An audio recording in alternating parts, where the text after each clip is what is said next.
GNRC হস্পিটালে শেষ কৰি পেলালে আমাৰ সুখৰ সংসাৰখন। আজি পত্নী পুত্ৰৰ অনিশ্চিত ভৱিষ্যত। তিনিমহীয়া ল'ৰা জীউৰ বৰ্তমান আভ্যন্তৰীণ অংগ প্ৰায় বিকল। জীউ সুস্থ কৰি তুলিবলৈ এতিয়া প্ৰয়োজন প্ৰায় ৩০-৩৫ লাখ টকাৰ। লকডাউনৰ সময়ত কেইটামান টকাৰ বাবেই এই অত্যাচাৰ চলাইছিল নৰ্থ গুৱাহাটী GNRC হস্পিটালে। আজিৰ পৰা ১১ মাহ আগত লকডাউন কাৰফিউ চলি থকা মাজতে পত্নী পেটৰ বিষত আক্ৰান্ত হয়। এদিন নিশা বেছি পেটৰ বিষ অনুভৱ হোৱাত লৈ গৈছিলোঁ GNRCলৈ। তেতিয়া মেডিকেলত ৰোগীৰ সংখ্যা একেবাৰেই তাকৰ। ডাক্তৰে পৰীক্ষা নিৰীক্ষাৰ অন্তত জনালে যে টিউমাৰ দুটা আছে। ৫ ঘণ্টাৰ ভিতৰতেই জৰুৰী অপাৰেশ্যনৰ প্ৰয়োজন। নহ'লে আমিও ভগৱান বুলি ভবা ডক্তৰজনৰ কথাকে সাৰোগত কৰি সকলো ধৰণৰ পৰীক্ষা তাৎক্ষণিকভাৱে কৰি আগবাঢ়িলোঁ। ডক্তৰে জনালে যে লেপাস্কপি কৰিব লাগিব। দুটা সৰু ফুটা হ'ব, ২০ মিনিটমান লাগিব। অৱশেষত দ্বিতীয় দিনা পুৱা ৯ বজাত অপাৰেশ্যন ৰুমত লৈ গ'ল। ২০ মিনিট লগা অপাৰেশ্যনটোত ঘণ্টাৰ পিছত ঘণ্টা ধৰি গধূলি ৬:১০ উলিয়াই দিয়া হ'ল ICUলৈ। তাৰপিছত ICUলৈ লৈ যোৱা কৰ্মচাৰী এজনে জনালে যে অপাৰেশ্যনটো লেপাস্কপি কৰিব পৰা নগ'ল, সেয়ে অপেন কৰিব লগা হ'ল। ব্লাডৰ প্ৰয়োজন হ'ব। আমি ব্লাড দিলোঁ আমাৰ ডোনাৰৰ পৰা। মই ডাক্তৰজনক লগ কৰি অপাৰেশ্যনত ওলোৱা টিউমাৰ দুটা বিচাৰিলোঁ। যিহেতু অপাৰেশ্যনৰ কটা যিকোনো অংশ বটলত ভৰাই আত্মীয়ক দিয়ে, কিন্তু ডাক্তৰজনে দিব নোৱাৰিলে। গা এৰা কথাবোৰ। অৱশেষত ৭ দিন থাকি তাৰ পৰা আহিলোঁ। ঘৰত আহি ১৫ দিন পাছত যেতিয়া বেণ্ডেজ খুলিবলৈ মাতিলে, তেতিয়াহে ওলাই পৰিল আচল কথা।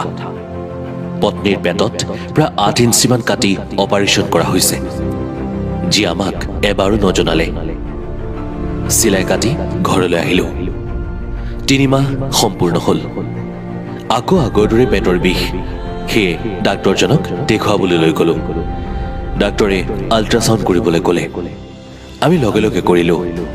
তাত আমাক গালিহে পাৰিলে, কিয়নো পত্নী ৪ মাহ এদিনৰ প্ৰেগনেণ্ট। আমিও আচৰিত হ'লোঁ। অপাৰেশ্যন কৰিব হ'ল ৩ মাহ, কিন্তু তাইৰ ৪ মাহ।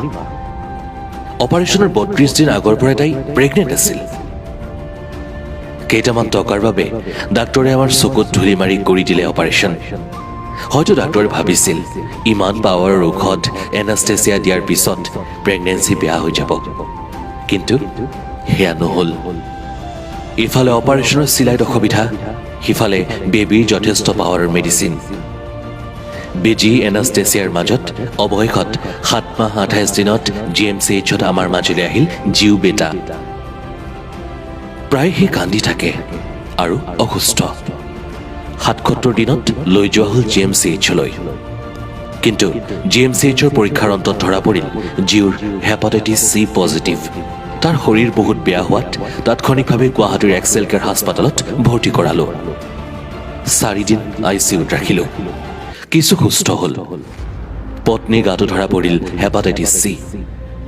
দুয়োখন মেডিকেলৰ ডাক্তৰৰ প্ৰশ্ন, কেতিয়াবা ব্লাড লৈছিলে নেকি? হয়, GNRCত অপাৰেশ্যনৰ সময়ত দিয়া হৈছিল ব্লাড। তাৰ পৰিণতি ভোগ কৰিব লগা হ'ল পত্নী আৰু পুত্ৰই। এতিয়া জীউ বেটাৰ হাৰ্টত ফুটা, liver damage, hepatitis C positive, মানে আভ্যন্তৰীণ অংগ প্ৰায় বিকল। জীউৰ এমাহৰ ভিতৰত কৰিব লাগে লিভাৰ ট্ৰান্সপ্লাণ্ট। মই মৰমৰ জীউক লিভাৰ দিবলৈ প্ৰস্তুত। সেয়ে শীঘ্ৰে লৈ যাব লাগে তাক অসমৰ বাহিৰলৈ, য'ত প্ৰয়োজন প্ৰায় ৩০-৩৫ লাখ টকাৰ। এতিয়া GNRCয়ে যদি ১-১.৫ লাখ টকাৰ বাবে আমাৰ পৰিয়ালটোৰ লগত এনে নকৰিলে হয়, আজি হয়তো এই অনিশ্চিত ভৱিষ্যতলৈ যাব নালাগিলেহেঁতেন।